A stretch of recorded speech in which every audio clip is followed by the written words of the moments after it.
नमस्कार। मैं संजय पांडे और आप देख रहे हैं समाज की बात। आप देखेंगे कि हमारे देश में जो हमारे यहाँ की जो संसद है उसमें जो बहस होती है तो काफी तौर पर आप देखेंगे कि उसे देश की समस्याओं से कोई लेना देना नहीं है। नेहरू के पीछे पड़ा है तो कोई एप्स्टीन के पीछे पड़ा है तो कोई नरवणे के पीछे पड़ा है। यही बातें हो रही है कि नेहरू के क्या क्या चक्कर थे, एप्स्टीन के फाइल में किसका किसका, अमेरिका में एप्स्टीन के साथ किसके नाम जुड़ रहा है। इस तरह की बिला वजह की बातें बहुत हो रही है, लेकिन काम की बात कोई करता नहीं। काम की बात राज्यसभा में एक दो सांसदों ने की। स्वाति मालीवाल ने एक मुद्दा उठाया, काफी जुड़ा हुआ, लोगों से जुड़ा हुआ मुद्दा उठाया, और आप देखेंगे कि उस पर ज्यादा लोग का ध्यान नहीं होगा। हाँ, आप देखेंगे कि दुबे ने क्या कहा तो प्रधानमंत्री मोदी को कुछ महिलाएं घेरने लगी। नेहरू और एडमिना की क्या बात है, यही हमने कहा, यही सब सारी बातें बेकार की बातें जिससे देश का कोई लेना देना नहीं, उसकी पूरी चर्चा हुई। किसने क्या किया, इतिहास में क्या हुआ, ये ढेर सारी बातें। लेकिन आज क्या है, आज लोगों की तकलीफें क्या है, इस पर किसी ने कोई बात नहीं की। स्वाति मालीवाल ने जो मुद्दा उठाया, मैं अपने वीडियो में, पिछले कई वीडियो में लगातार उस बात को मैं कहता रहा हूं कि जो प्राइवेट हॉस्पिटल हैं, अगर आप उसमें चले जाओ तो समझ लो कि फिर जब आप वहां से निकलोगे तो बहुत दिन तक फिर आप सुधर नहीं सकते हो। आपकी माली हालत इतनी खराब हो जाएगी जिसका कोई ठिकाना नहीं। बड़े कायदे से उन्होंने बताया कि कैसे 5 स्टार होटल के जैसे उनकी व्यवस्था है, किस तरह से वो कहते हैं कि नहीं अभी आप चले जाओ तो जो नहीं जरूरी है जांच वो भी होगी। यानी उनके पास जितनी भी मशीनें हैं उस हॉस्पिटल में, वो सारी मशीनें आपके ऊपर प्रयोग करके वो देख लेंगे, इसमें कतई कोई दो राय नहीं है। और जो ब्लड की जांच नहीं जरूरी है उसको भी कर लेंगे। आपको मालूम है, हमने कहा था कितने कितने कमीशन इसमें आते हैं, 50% कमीशन इन जांच में, सभी जांचों में होती है। तो स्वाति मालीवाल ने मुद्दा उठाया और खास तौर पर उन्होंने एक बात कही मेडिक्लेम वाली, और शायद मेडिक्लेम के वजह से ही इन प्राइवेट हॉस्पिटल वालों को खून लग गया।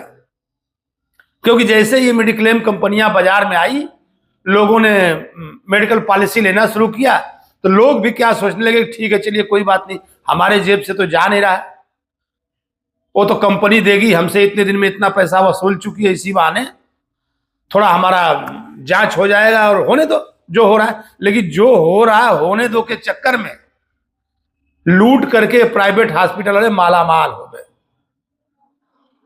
और इसी कड़ी में कई ऐसे डॉक्टर भी थे जो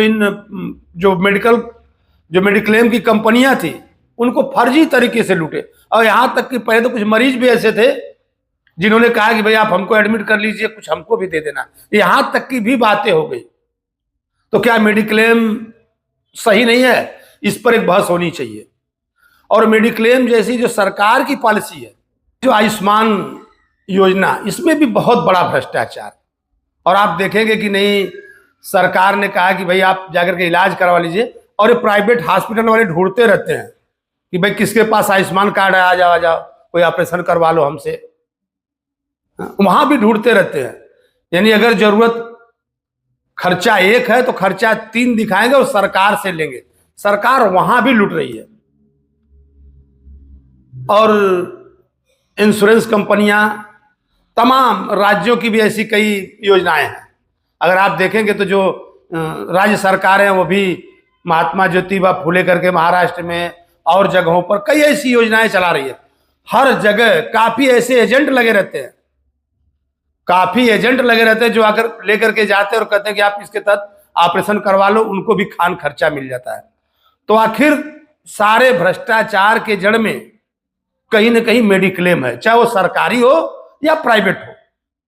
और ये प्राइवेट हॉस्पिटल हमने आपसे बता दिया कि नहीं किस तरह से, अगर आप एक बार चले जाओ, बहुत सही स्वाति मालीवाल ने बहुत सही मुद्दा उठाया था कि कैसे आपको एक एक चीज, हाथ पोंछने से लेकर के और सैनिटाइजर तक के सब उसी में जोड़ दिए जाते हैं, तमाम लोग, काफी लोग। और आपको मैं एक बात और बताता चलूं कि वही हमने कहा, आपने ध्यान दिया होगा, हमने कहा कि एक मेडिक्लेम की वजह से प्राइवेट अस्पतालों के मुंह खून लग गया, और जब उसके मुंह खून लग गया तो जिसके पास मेडिक्लेम नहीं है वो भी नहीं बचता है। वो अभी अगर जाएगा तो उनको आदत सी पड़ गई है, वो उसके साथ भी वैसा ही व्यवहार करेंगे, और जबरदस्त लूट मचा रखी है।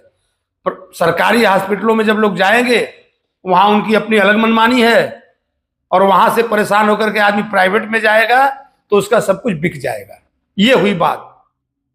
और हमने कहा कि इसके साथ ही उन्होंने दवाओं पर फोकस किया, दवाओं पर, जेनरिक दवाओं पर। और मैं भी बार बार अपने वीडियो में कहता रहता हूं कि आखिर सरकार के पास जो संस्था है, जो नियामक, जो कंट्रोल करता है, तो क्या उसकी दरों पर कितना एमआरपी लिखना चाहिए? शायद मेरी आवाज, मेरे जैसे छोटे व्यक्ति की आवाज कहां तक जाती है ये हमें नहीं मालूम, लेकिन मैं बार बार कह रहा हूं कि आखिर सरकार जो उन पत्तों पर उसके जो दाम लिखे जा रहे हैं उस पर कोई नियंत्रण है क्या? या जो ब्रांडेड है उस पर कोई नियंत्रण है क्या कि आखिर कितने में बन रहा है, कितने में होलसेल में जाएगा, कितने में रिटेल में जाएगा? ऐसी व्यवस्था है क्या? आजकल काफी मेडिकल स्टोर वाले जेनरिक दवाओं के ऊपर जिंदा है, 3 की 13 कमाई कर रहे हैं। आम पब्लिक को तो मालूम नहीं है, उनको तो मालूम है सिर्फ दवाई है, दवाई का पत्ता है, वो लेके चले जाते हैं, और मेडिकल वाले उनको जेनरिक दवा पकड़ा करके और जो एमआरपी लिखी रहती है उसको ले लेते हैं। इतनी बड़ी ठगी चालू है दवा में। आखिर सरकार का ध्यान किधर है? नेहरू को ढूंढ रहे हैं और विपक्ष एपेस्टीन को ढूंढ रहा है। बस यही नेहरू, एपेस्टीन, एडमिना, जनरल नरवणे की किताब, यही सब हमारे देश में अब रह गया है। जो असल मुद्दे हैं, हमने आज स्वास्थ्य को लिया है, और इसके बाद फिर शिक्षा, स्वास्थ्य और शिक्षा, जो मूलभूत जरूरतें हैं उस पर सरकार का भी ध्यान नहीं है, सिर्फ और सिर्फ भटकाना बहकाना, यही सरकार का काम है। लेकिन मैं चाहूंगा लोगों से, अगर आप हमारा चैनल को देख रहे हैं तो आप हमारे चैनल को सब्सक्राइब करें और वीडियो को ज्यादा से ज्यादा शेयर करें, ताकि ये बात लोगों तक पहुंचे। और मैं कह कह के थक भी गया। क्यों? क्योंकि जब लोग बीमार पड़ते हैं तो एक दिन हॉस्पिटल जाते हैं, उस दिन समझ में आता है, फिर अगले दिन बात निकल सी जाती है, फिर उनके दिमाग में बात रहती नहीं है कि नहीं हमारा सीटी स्कैन वाला कितना पैसा लिया था, हमारा ब्लड जांच वाला कितना पैसा लिया था। उनको कोई मतलब नहीं। बहुत बड़ी लूट मची है। सभी मिलकर के आवाज उठाएं, ताकि जो सरकार है, सिर्फ एक स्वाति मालीवाल के बोलने से कुछ नहीं होगा, आप सभी को बोलना पड़ेगा। और जब सभी लोग मिलकर के बोलेंगे तो जो मेडिकल फील्ड में इतनी बड़ी लूट है उस पर कंट्रोल किया जा सकता है। और फिर मैं ऐसे ही समाज से जुड़े हुए मुद्दों पर आपके साथ फिर रहूंगा। तब तक के लिए धन्यवाद।